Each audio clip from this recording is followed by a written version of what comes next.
Hello friends, नमस्कार। Video की शुरुआत करते हैं पेंटास वाइट वाले जो मैंने आपसे शेयर किया था, रिपोर्ट किए थे, नर्सरी से लेके आई थी। और अब देखिए इनकी ग्रोथ रिपोर्ट करने पे क्या फर्स्ट क्लास स्टार्ट हो गई है। बहुत अच्छे हेल्दी प्लांट्स हैं। और ये वाला रेड वाला जो मैंने आपको दिखाया था, तो इसमें भी बहुत अच्छे से ग्रोथ स्टार्ट हो गई है। अभी पीछे जो मैंने एक छोटी सी शॉपिंग की थी, जो यहीं पर भैया बेचने आया था, तो मैंने कुछ प्लांट्स लिए थे और शेयर भी किए थे आपके साथ में। तो ये है क्रिसेंथेमम यानी कि गुलदाउदी, और इसके एक जैसे दो प्लांट ले लिए थे, एक ये वाला और एक ये वाला। और इनको मैंने रिपोर्ट भी कर दिया था और आपसे बोला था कि मैं रिपोर्टिंग की वीडियो आपके साथ शेयर नहीं करूँगी। तो फ्रेंड्स, मैंने इनको अच्छी मिट्टी बना के रिपोर्ट कर दिया है। और सभी गार्डनर्स जानते हैं कि सॉफ्ट मिट्टी में पौधे की ग्रोथ बहुत अच्छी होती है। और सर्दियों के जितने प्लांट्स हैं, इनको एनर्जी की भी ज़्यादा ज़रूरत पड़ती है। एक तो सर्दी की वजह से, और दूसरा ये कुछ ही दिनों के लिए आते हैं, तो इसी के बीच में इनको फ्लावरिंग करनी होती है। और क्रिसेंथेमम ऐसा प्लांट है जो खूब ढेर सारी फ्लावरिंग करता है। अगर ठीक से इसको तैयार किया जाए तो ये इतनी ज़्यादा फ्लावरिंग करता है कि किसी और प्लांट की ज़रूरत ही नहीं पड़ेगी आपको। और वैसे तो ये परमानेंट प्लांट है, सभी जानते हैं। तो इसको कटिंग से बहुत इजीली तैयार किया जा सकता है। ये दोनों प्लांट देखिए, अब इनके फूल भी अच्छे से खिलने लग गए हैं और कलियाँ तो दुनिया भर की लगी हुई हैं।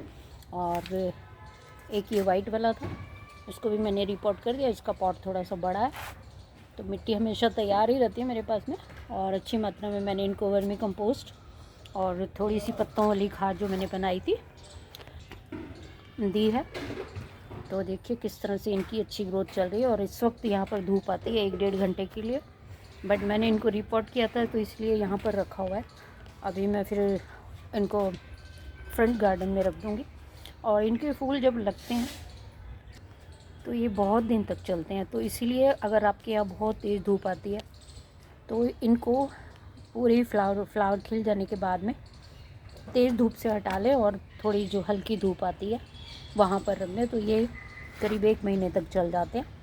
और फ्रेंड्स, क्योंकि मेरे यहाँ कम धूप आती है तो मैं ज़्यादातर अपने प्लांट्स को ऊपर बालकनी में ले जाती हूँ, वहाँ इन्हें अच्छी धूप मिल जाती है।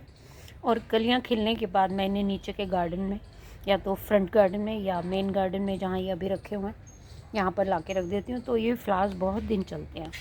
लेकिन जो इन्हें खिलने के लिए, कलियों को खिलने के लिए अच्छी धूप की ज़रूरत पड़ती है, वो खाद के साथ साथ में बहुत ज़रूरी है, तभी फ्लावर अच्छे से खिलता है और हैप्पी दिखाई देता है। तो इसीलिए मैं इनको फिर ऊपर ले जाती हूँ। लेकिन अभी इनकी तो कलियाँ खिल गई हैं, तो इन 2-3 प्लांट्स को तो मैं ऊपर नहीं लेके जाऊँगी। बालकनी गार्डन में जो मेरे खुद के तैयार किए हुए प्लांट हैं वो मैं आपको शो करती हूँ, और किस तरह से इनको तैयार किया जाता है वो भी आपके साथ शेयर करूँ। तो फ्रेंड्स, स्टार्टिंग से स्टार्ट करती हूँ, किस तरह से आप अपने प्लांट्स को लगाते हैं। मोस्टली सबको पता है, लेकिन जो न्यू गार्डनर्स हैं उनके लिए ये टिप्स देना चाहती हूँ। तो क्रिसेंथेमम को ऊपर से टिप से लगाया जाता है, और टिप से इसकी 3-4 या 5-6 इंच की कटिंग को लेके इस तरह से सैंड के अंदर ग्रो कर दीजिए। ये मैंने सिर्फ वीडियो बनाने के लिए छोड़ा हुआ है, अदरवाइज़ मेरे सभी प्लांट ग्रो हो चुके हैं, तो इनको मैंने बाद में लगा दिया था। तो इस तरह से ग्रोथ हो जाती है इनकी। और इस तरह से अगर ये 6-7 इंच के जब हो जाते हैं तो इनकी टिप से इनको पिंच करना होता है। यहाँ से ये ऊपर के 2 छोटे पत्ते निकाल दीजिए, और इस तरह से इनकी ग्रोथ होती रहती है और साइड से न्यू ब्रांचेस निकलती रहती हैं। और इसी तरह से ये बुशी बन जाता है। बुशी होना इसका बहुत ज़रूरी है, तभी ये उतनी ज़्यादा फ्लावरिंग करेगा। जितना बुशी होगा, जितना इसकी आप पिंचिंग करेंगे, उतना ही ज़्यादा बुशी होगा और उतना ही आपके यहाँ पे फ्लावरिंग होगी। तो सबसे ज़्यादा बड़ी टिप इसके लिए यही है कि इसकी पिंचिंग बड़ी ज़रूरी है। दूसरी बात, इसको सैंड में ग्रो करें तो ये बहुत अच्छी सी रूट्स तैयार करता है और बहुत हेल्दी ग्रोथ होती है। और उसके बाद में इसको अच्छी सी मिट्टी, सॉफ्ट मिट्टी बना के खूब अच्छी मात्रा में खाद दे के, और थोड़ा फंजीसाइड और बाकी सभी चीज़ें भी, बोन मील वगैरह मिला के डाल दें, तो ये अच्छी ग्रोथ करता है। जब आप शिफ्ट करते हैं तो अच्छी मात्रा में खाद दें, तो इसकी ग्रोथ बहुत जल्दी से होगी। और साथ ही इनको हर 10-15 दिन के बाद पिंच करने की भी आपको मौका मिलेगा, और पिंच कर करके इसको बुशी बना लें। उसके बाद में, पिंचिंग के बाद में जब ये काफ़ी फैल जाता है तो इसके करीब नवंबर तक इसको पिंचिंग कर सकते हैं आप। नवंबर के बाद में इसकी पिंचिंग को बंद कर दें तो इस तरह से कलियाँ भर जाएंगी आपके प्लांट्स में। और कलियाँ भरने के लिए आपको टाइम टू टाइम हर 10-15 दिन में खाद डालनी होगी। अगर आपने सॉलिड खाद डाली है तो उसके बाद में आप इसमें लिक्विड की खाद ज़रूर डालते हैं और अच्छी मात्रा में डालें। फ्रूट्स एंड वेजिटेबल के पील्स की लिक्विड बना के या फिर सरसों खली की लिक्विड बना के देते रहे तो इस तरह से कलियों से भर जाएगा। और कलियाँ जब खुलने लगे तब इसकी वो नाइट्रोजन वाली खाद या जैसे आप अनियन पील फर्टिलाइज़र दे रहे हैं या फिर गोबर की खाद दे रहे हैं उसको आप बंद कर दीजिए और इसको सिर्फ पोटेशियम प्रोवाइड करें। आप इसमें अगर चाहें तो केमिकल फर्टिलाइज़र भी यूज़ कर सकते हैं ग्रोथ के टाइम में भी और कलियाँ आने के बाद भी। अगर ग्रोथ के टाइम में कर रहे हैं तो कोई भी NPK यूज़ कर सकते हैं जिसमें अच्छी मात्रा में नाइट्रोजन हो और बाकी चीज़ें कम हो, पोटेशियम भी हो बल्कि नाइट्रोजन और फास्फोरस की मात्रा हो और थोड़ी बहुत मात्रा में पोटेशियम भी हो। और उसके बाद में आपको इसको पोटेशियम की मात्रा ज़्यादा वाला NPK लेना है और या फिर आप पोटाश भी यूज़ कर सकते हैं पानी में घोल के भी और डायरेक्टली मिट्टी में दे के भी। तो इस तरह से जब ये कलियाँ खिलने स्टार्ट हो जाएंगी और जैसे कि आपको मालूम है कि यहाँ पर धूप नहीं आ रही थी तो थोड़ा सा 10-15 दिन ये लेट हो गए हैं तो अभी इनकी कलियाँ देखिए खिलने स्टार्ट हो गई हैं। और ये मेरा पूरा बालकनी जो है ना क्रिसेंथेमम गार्डन ही बन गया। और जो मुझे कलर्स नज़र आ रहे हैं ये गोल्डन कलर है, गोल्डन येलो, और ये वाला है लाइट येलो। ये देखिए खिलने स्टार्ट हो गई हैं ये और खूब अच्छी मात्रा में इनमें देखिए कलियाँ बनी पड़ी हैं और खिलने लग गई हैं। धूप की अभी देखें तो धूप काफ़ी अच्छी निकली हुई है लेकिन सिर्फ बालकनी में ही आ रही है। गार्डन में, मेन गार्डन में बिल्कुल थोड़ी सी जगह में आ रही है। और ये देखिए यहाँ पर भी ये गोल्डन वाला ही है और कितनी ढेर सारी कलियाँ लगी हुई हैं। और फ्लावर दिखाते हैं आपको, ये खिलने स्टार्ट हो गए। देखिए कितना प्यारा फ्लावर निकल के आया।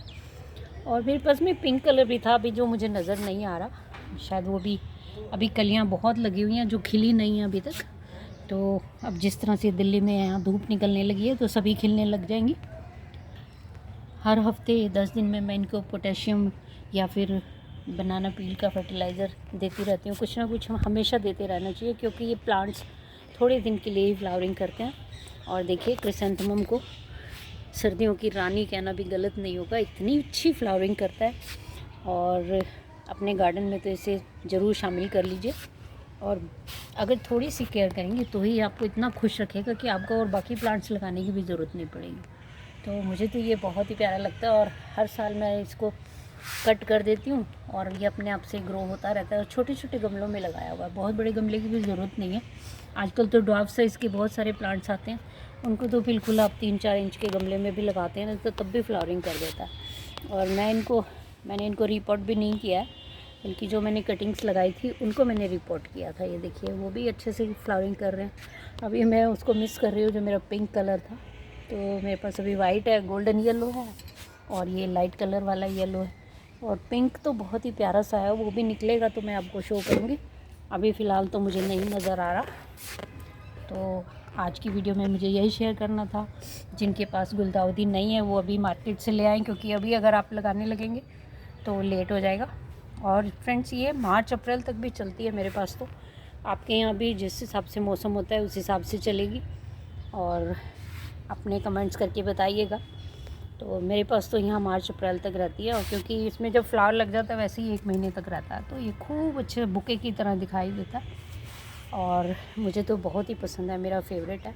और मेरे प्लांट्स में देखिए कहीं कोई कीड़ा वीड़ा कुछ ऐसा नहीं है। पत्तियाँ मैं साफ़ करती रहती हूँ जब भी येलो कलर की हो जाती हैं या ब्राउन हो जाती हैं, तो बस यही सफाई मांगते हैं। ये इस तरह से इनकी पत्तियाँ साफ़ करनी ज़रूरी हैं तो कीड़े वीड़ों से बचे रहेंगे। अगर लगता है कि ये मच्छर जैसे ब्लैक कीड़े इस पर लग जाते हैं तो नीम ऑयल का स्प्रे कर दीजिए या खाली पानी भी स्प्रे कर दीजिए। इसको शॉवरिंग भी पसंद है तो इस तरह से आपका प्लांट बहुत अच्छे से ग्रो करता रहेगा। अभी देखिए यहाँ से वहाँ तक ज़्यादातर मुझे गोल्डन कलर के मेरे प्लांट्स निकल के आए हैं और ये लास्ट ईयर मैंने किए थे कटिंग से और लास्ट ईयर भी किए थे। तो अभी मोस्टली मेरे पास गोल्डन येलो है और साथ में देखिए गर्मी के प्लांट्स भी, और ये कॉक्सकॉम अभी भी देखिए मेरे पास में ये किस तरह से ये कटिंग से लगाई थी मैंने पर्सलिन, ये अभी भी मेरे पास फ्लावरिंग कर रहा है।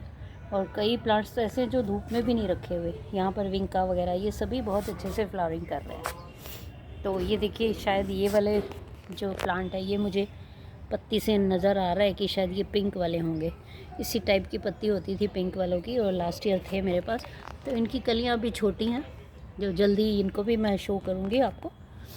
तो फ्रेंड्स आज की वीडियो में इतना ही शेयर करना था, और आशा है आप भी अपने क्रिसैंथेमम के प्लांट, विंटर प्लांट्स एंजॉय कर रहे होंगे। तो मिलते हैं नेक्स्ट वीडियो में, तब तक के लिए बाय।